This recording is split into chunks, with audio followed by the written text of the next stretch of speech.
My question for you is simple. The two of you have had many great opportunities throughout your years to work with many fine mentors and teachers. And I'm wondering if you could provide us with a few names of some present-day mentors that we may look to for advice and our own ways to approach problems and situations. People similar to the Grahams and the Fishers of the present day. Well, the interesting thing, you don't have to look at the present day ones necessarily. I mean, if you wanted to look at great business careers, you could look at Tom Murphy or Don Keogh on our board, and you could learn everything you could learn about being an outstanding business person by just studying them. And you don't have to study somebody that is 55 and currently in some executive position. Their lessons are timeless.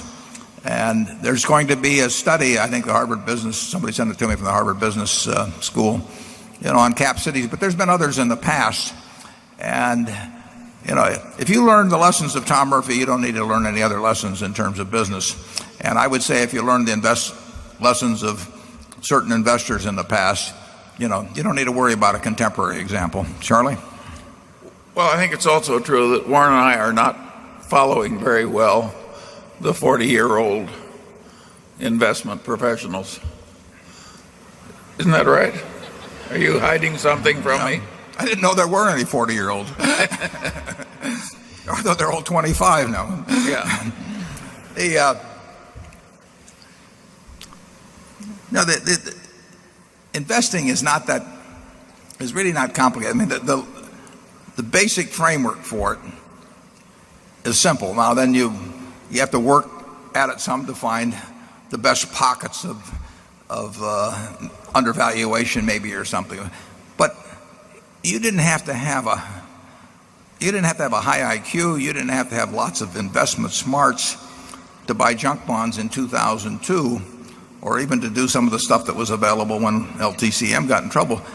You really just had to have sort of the courage of your convictions. You had to have the willingness to do something when everybody else was petrified.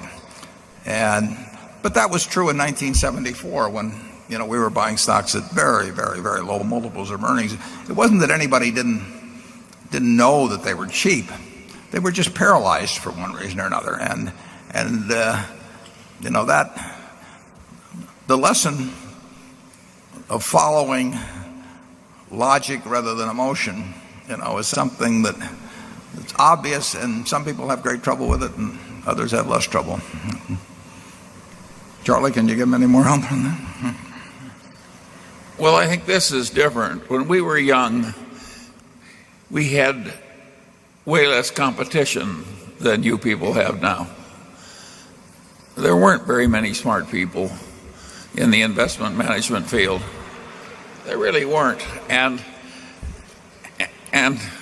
you should have seen the people who were in the bank trust departments. I mean, so now we've got armies of brilliant young people and all these private partnerships and all these proprietary desks and all the big investment banks. And we've got a vast amount of talent in the investment management business. And there's a lot of competition. If there were suddenly a crisis now, there would be 500 firms that would be studying it intensely, each having capital that they could commit on a hair trigger. In our day, we would frequently be all alone.